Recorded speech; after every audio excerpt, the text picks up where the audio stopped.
룻기 1장. 사사들이 이스라엘을 다스리던 시대에 가뭄이 든 일이 있었습니다. 그때에 엘리멜렉이라는 사람이 아내와 두 아들을 데리고 유다 땅 베들레헴을 떠나 모압 지방으로 갔습니다. 그의 아내의 이름은 나옴이고 두 아들의 이름은 말론과 기럧이었습니다. 이들은 원래 유다 땅 베들레헴에서 가까운 에브랏 지방 사람이었지만 모압으로 가서 살았습니다. 그 뒤에 나오미의 남편 엘리멜렉이 죽고 나오미와 그의 두 아들만 남게 되었습니다. 그 두 아들은 모압 여자를 아내로 맞아들였는데 한 여자의 이름은 오르바이고 다른 여자의 이름은 룻이었습니다. 나오미와 그의 아들들은 모압에서 10년쯤 살았습니다. 그러다 말론과 기럧마저 죽어버리자 나오미는 남편과 두 아들을 잃고 홀로 남게 되었습니다. 그러던 어느 날 나오미는 여호와께서 자기 백성을 돌보아 유다에 풍년이 들게 하셨다는 소식을 들었습니다. 그래서 모압을 떠나 고향으로 돌아갈 준비를 했습니다. 나오미의 두 며느리도 함께 떠날 준비를 했습니다. 그들은 살던 곳을 떠나 유다 땅으로 가려고 길을 나섰습니다. 나오미가 두 며느리에게 말했습니다. 너희는 각자 너희 어머니의 집으로 돌아가거라. 너희가 나와 죽은 내 아들을 잘 보살펴 주었으니 여호와께서 너희를 잘 돌보아 주시기를 바란다. 또 여호와께서 너희에게 새 남편과 새 가정을 주시기를 바란다. 이 말을 한 뒤 나오미가 작별을 하기 위해 며느리들에게 입을 맞추자 두 며느리는 큰 소리로 울었습니다. 며느리들이 나오미에게 말했습니다. 아닙니다. 우리도 어머니와 함께 어머니의 나라로 가겠습니다. 그러자 나오미가 말했습니다. 내 딸들아, 너희 집으로 돌아가거라. 왜 나를 따라가려고 하느냐? 내가 아들을 더 낳아 너희에게 새 남편을 줄 수 있는 것도 아니지 않느냐? 너희 집으로 돌아가거라. 나는 다른 남편을 맞아들이기에는 너무 늙었다. 설령 내가 오늘 밤에 다른 남편을 맞아들여서 아들을 낳을 수 있다 해도 무슨 소용이 있겠느냐? 그 아이들이 클 때까지 너희가 기다릴 수 있겠느냐? 그렇게 오랜 세월을 남편 없이 지낼 수 있겠느냐? 그러지 마라. 여호와께서 나를 치셨기 때문에 내 마음이 너희로 인해 너무 아프구나. 그들은 다시 한번 큰 소리로 울었습니다. 그리고 오르바는 나오미에게 입을 맞추어 작별 인사를 했습니다. 그러나 룻은 시어머니에게 매달렸습니다. 나오미가 말했습니다. 보아라, 너의 동서는 자기 백성과 자기 신들에게로 돌아갔다. 너도 너의 동서의 뒤를 따라 가거라. 그러자 룻이 말했습니다. 저더러 어머니를 떠나라고 하거나 어머니 뒤를 따르지 말라고 하지 마십시오. 저는 어머니가 가시는 곳에 따라가고 어머니가 사시는 곳에서 살겠습니다. 어머니의 백성이 제 백성이고 어머니의 하나님이 제 하나님이십니다. 어머니가 돌아가시는 곳에서 저도 죽어 거기에 묻히겠습니다. 만약 제가 이 맹세를 지키지 않는다면 여호와께서 제게 무서운 벌을 내리셔도 좋습니다. 오직 죽음만이 우리를 갈라놓을 수 있을 것입니다. 나오미는 룻이 자기와 함께 가기로 굳게 마음먹은 것을 보고 더 이상 아무 말도 하지 않았습니다. 나오미와 룻은 길을 떠나 베들레헴으로 향했습니다. 그들이 베들레헴에 도착했을 때 온 마을이 떠들썩해졌습니다. 마을 여자들이 말했습니다. 이 사람이 정말 나오미인가? 그러자 나오미가 사람들에게 말했습니다. 저를 나오미라고 부르지 마십시오. 전능하신 하나님께서 저를 슬프게 만드셨으니 이제 저를 마라라고 부르십시오. 제가 떠날 때에는 가진 것이 많았으나 여호와께서는 저를 빈털터리로 돌아오게 하셨습니다. 여호와께서 저를 괴롭게 만드셨고 전능하신 하나님께서 제게 큰 고통을 주셨습니다. 그런데 어떻게 저를 나오미라고 부르십니까? 나오미와 그의 며느리인 모압 여자 룻은 이렇게 모압에서 돌아왔습니다. 그들이 베들레헴에 왔을 때는 보리 수확을 시작할 무렵이었습니다. 룻기 2장. 베들레헴에 보아스라는 유력한 사람이 살고 있었습니다. 보아스는 엘리멜렉 가문의 사람으로 나오미의 가까운 친척이었습니다. 어느 날 모압 여자 룻이 나오미에게 말했습니다. 밭에 나가게 해주십시오.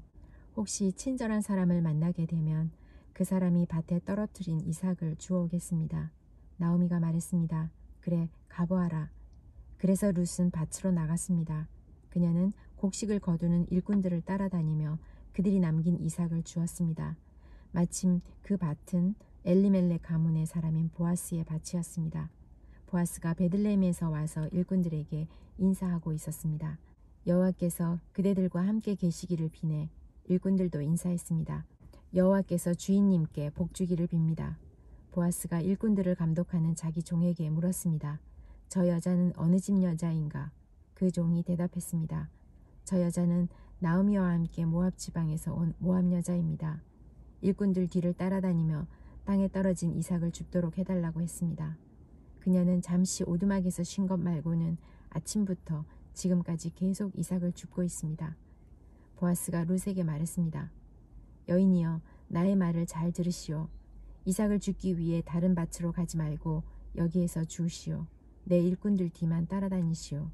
그들이 가는 밭을 잘 보고 그 뒤를 따라가시오. 나의 일꾼들에게 당신을 건드리지 말라고 일러두었소. 목이 마르거든 물 항아리 있는 곳으로 가서 일꾼들이 길어온 물을 마시도록 하시오. 그러자 룻이 얼굴을 땅에 대고 절하며 보아스에게 말했습니다. 저는 이방 사람인데 어떻게 저 같은 사람에게 이렇게 은혜를 베푸시고 돌보아 주십니까? 보아스가 대답했습니다. 나는 당신 남편이 죽은 뒤에 당신이 시어머니에게 한 일을 들었소. 또 당신이 당신 부모와 당신 나라를 떠나 아는 사람 하나 없는 이 나라로 온 것도 다 알고 있소. 여호와께서 당신이 한 일을 갚아주실 것이요. 작은 새가 자기 어미 날개 아래로 피하듯이 당신이 여호와께 왔으니 이스라엘의 주 하나님께서 당신에게 넉넉히 갚아주실 것이요. 그러자 룻이 말했습니다. 나의 주여, 당신께 은총을 잊기 바랍니다. 저는 당신 종들 중에 하나와 같습니다. 그런데도 당신은 이렇게 종의 마음을 위로하는 말씀을 해주셨습니다. 식사할 시간이 되자 보아스가 룻에게 말했습니다. 이리로 오시오. 같이 먹읍시다. 자, 빵을 이 초에 찍어 드시오. 룻이 일꾼들 옆에 앉자 보아스가 룻에게 볶은 곡식을 주었는데 룻이 배불리 먹고도 남을 정도로 많았습니다. 룻이 이삭을 주우려고 일어나자 보아스가 일꾼들에게 말했습니다. 저 여자가 곡식단 사이에서도 이삭을 주울 수 있도록 내버려 두고 쫓아내지 마라. 또 단에서 이삭을 조금씩 떨어뜨려서 저 여자가 주울 수 있게 하고 여자를 꾸짖지 마라. 룻은 저녁까지 그 밭에서 이삭을 주었습니다. 주운 이삭을 떨었더니 보리가 한 에바쯤 나왔습니다. 룻은 그것을 가지고 마을로 돌아갔습니다. 룻은 시어머니에게 모은 것과 함께 자기가 배불리 먹고 남은 음식도 꺼내서 드렸습니다. 나오미가 룻에게 물었습니다. 오늘 어디서 이 이삭을 주었느냐? 어디서 일했느냐? 너를 이렇게 생각해 준 사람에게 복이 있기를 빈다. 그러자 룻이 대답했습니다. 제가 오늘 일한 밭의 주인은 보아스라고 합니다. 나오미가 며느리에게 말했습니다. 여호와께서 그 사람에게 복 주기를 빈다. 여호와께서는 산 사람이나 죽은 사람 모두에게 자비를 베푸시는구나. 보아스는 우리의 가까운 친척이란다. 우리 가족의 땅을 사서 되돌려 줄 수 있는 사람이지. 룻이 말했습니다. 보아스는 저에게 자기 일꾼들 가까이에서 계속 일하라고 했습니다. 수확이 끝날 때까지 그렇게 하라고 했습니다. 나오미가 며느리 룻에게 말했습니다. 그 사람의 여종들 가까이에서 일하는 것이 좋겠다. 네가 다른 밭에서 희롱을 당하지 않아도 되니 말이다. 룻은 보아스의 일꾼들 가까이에서 이삭을 주우며 시어머니를 모시고 살았습니다. 룻기 3장. 시어머니 나오미가 룻에게 말했습니다. 얘야, 너에게 알맞은 가정을 찾아봐야겠다. 너도 행복하게 살아야지. 너가 함께 일하고 있는 일꾼들의 주인인 보아스는 우리의 가까운 친척이란다. 그가 오늘 밤에 타작마당에서 일할 것이다. 너는 가서 목욕을 하고 몸에 향수를 발라라. 그리고 옷을 갈아입고 타작마당으로 내려가거라. 그 사람이 먹고 마시기를 끝낼 때까지 그의 눈에 띄지 않도록 주의해야 한다. 그가 잠자리에 들면 그가 누운 자리를 눈여겨보아두었다가 그리로 가서 그의 발치 이불을 들고 들어가서 누워라. 그러면 그가 너에게 할 일을 일러줄 것이다. 룻이 대답했습니다. 어머님이 말씀하신 대로 하겠습니다. 룻은 타작마당으로 내려가서 시어머니가 일러준 대로 했습니다. 먹고 마시기를 마친 보아스는 기분이 좋아서 곡식더미 곁에 누웠습니다. 그러자 룻이 조용히 그에게 다가가 이불을 들고 그의 발치에 누웠습니다. 한밤중에 돌아눕던 보아스는 자기 발치에 어떤 여자가 누워있는 것을 보고 깜짝 놀랐습니다. 보아스가 누구시오? 하고 물었습니다. 룻이 대답했습니다. 저는 어른의 종 룻입니다. 어른의 이불로 제 몸을 덮어주십시오. 주인님은 저희 가족의 땅을 사서 돌려주실 분입니다. 보아스가 말했습니다. 여호와께서 당신에게 복 주시기를 바라오. 이번에 보여준 당신의 성실함은 당신이 지금까지 보여준 것보다 더 크오. 당신은 가난하든지 부유하든지 젊은 남자를 찾아갈 수도 있었는데 그러지 않았소. 이제는 걱정하지 마시오. 당신이 바라는 것을 다 해주겠소. 당신이 착한 여자라는 것은 우리 마을 사람들이 다 알고 있소. 또한 내가 당신 가족의 땅을 사서 돌려주어야 할 당신의 친척이라는 것도 사실이요. 하지만 당신은 나보다 더 가까운 친척이 있어. 오늘 밤은 여기서 지내시오. 아침이 되면 그 사람이 당신 가족의 땅을 사서 돌려줄 뜻이 있는지 알아보겠소. 만약 그가 책임을 진다면 그 사람 뜻에 따르겠소. 하지만 그가 당신 가족의 땅을 사서 돌려줄 뜻이 없다면 내가 그 일을 하겠소. 살아계신 여호와를 두고 맹세하오. 그러니 아침까지 여기에 누워 있으시오. 그리하여 룻은 새벽녘까지 그의 발치에 누워 있다가 아직 어두워서 서로의 얼굴을 알아보기 힘든 때에 일어났습니다. 보아스가 종들에게 말했습니다. 이 여자가 여기 타작마당에 와 있었다는 것을 아무에게도 알리지 마라. 그런 뒤에 보아스가 룻에게 말했습니다. 당신이 입고 있는 겉옷을 가져와서 펼치시오. 룻이 겉옷을 펼치자 보아스가 거기에 보리 6대를 담아서 룻에게 주었습니다. 룻은 성으로 들어갔습니다. 룻이 돌아오자 시어머니가 물었습니다. 얘야, 어떻게 되었느냐? 룻은 보아스가 한 일 모두를 시어머니에게 자세히 말했습니다. 어머니께 빈손으로 돌아가면 안 된다고 하면서 이렇게 보리 6대를 담아주었습니다. 나오미가 말했습니다. 얘야, 일이 어떻게 될지 기다려보자꾸나. 보아스는 가만히 있지 않을 거야. 그는 오늘 안으로 이 일을 결정할 거다. 룻기 4장. 보아스가 성문에 올라가 앉아 있었습니다. 드디어 그가 말한 가까운 친척이 지나갔습니다. 보아스가 그를 불렀습니다. 여보시오, 이리 좀 와서 앉아보시오. 그러자 그 사람이 와서 앉았습니다. 또 보아스는 성에 있는 장로 10명을 불러 그 자리에 함께 앉도록 하였습니다. 보아스가 가까운 친척에게 말했습니다. 우리 형제 엘리멜렉이 살아있을 때에 그는 땅을 가지고 있었소. 이제 모압 지방에서 돌아온 나오미에게 그 소유의 권한이 있소. 그래서 당신에게 이 말을 해야겠소. 여기에 앉아있는 내 백성의 장로들 앞에서 내게 말해주시오. 그 땅을 사시오. 그 땅을 사들여 나오미에게 돌려줄 수 있는 첫 번째 사람은 당신이고 그 다음은 나요. 당신이 사지 않겠다면 내가 사서 돌려주겠소. 그러자 그 친척이 말했습니다. 내가 그 땅을 사서 돌려주겠소. 보아스가 말했습니다. 당신이 나오미의 땅을 사겠다면 죽은 사람의 아내인 모압 여자 룻을 아내로 맞아들여야 하오. 그렇게 해야 그 땅이 죽은 사람 집안의 땅으로 남게 되오. 그러자 그 친척이 대답했습니다. 그렇다면 그 땅을 사서 돌려줄 수 없소. 그렇게 했다가는 내 재산만 손해볼까 염려되오. 나는 그 땅을 사서 돌려주지 못하겠으니 당신이 그 일을 하도록 하시오.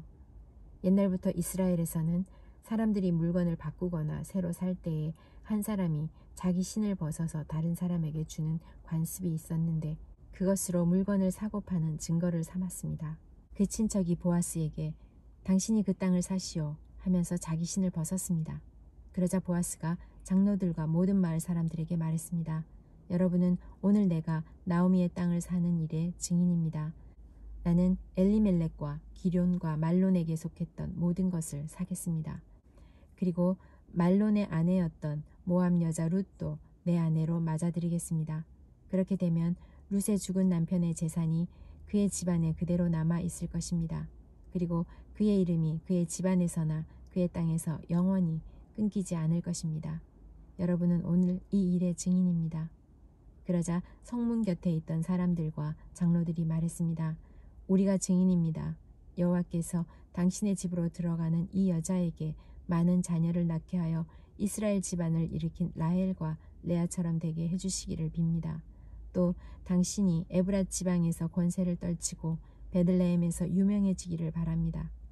다말이 유다의 아들 베레스를 낳았듯이 여호와께서 룻을 통해 당신에게 많은 자손을 주시기를 바랍니다. 그리고 당신 집안이 베레스의 집안처럼 되기를 바랍니다. 그래서 보아스는 룻을 아내로 맞아들였습니다. 여호와께서 룻이 임신하게 해주셔서 룻은 아들을 낳았습니다. 여자들이 나오미에게 말했습니다. 여호와를 찬양합니다. 여호와께서 오늘 당신의 가문을 이어갈 아이를 주셨습니다. 이 아이가 이스라엘에서 유명해지기를 바랍니다. 이 아이는 당신에게 삶의 의미를 불어넣어 주었고 당신이 늙었을 때 당신을 돌봐줄 자입니다. 당신의 며느리는 당신을 많이 사랑하며 당신에게 아들까지 낳아주었습니다. 착한 당신의 며느리는 아들 7명보다 더 낫습니다. 나오미가 그 아기를 받아 품에 안고 돌보았습니다. 이웃 사람들은 그 아기에게 이름을 지어주면서 나오미에게 아들이 태어났다라고 말하며 아기를 오벳이라고 불렀습니다. 그가 바로 이새의 아버지며 다윗의 할아버지입니다. 베레스의 자손은 이러합니다. 베레스는 헤슬론을 낳았고 헤스론은 람을 낳았으며 람은 암미나답을 낳았습니다. 암미나답은 나손을 낳았고 나손은 살몬을 낳았습니다. 살몬은 보아스를 낳았고 보아스는 오벳을 낳았습니다. 오벳은 이새를 낳았고 이새는 다윗을 낳았습니다.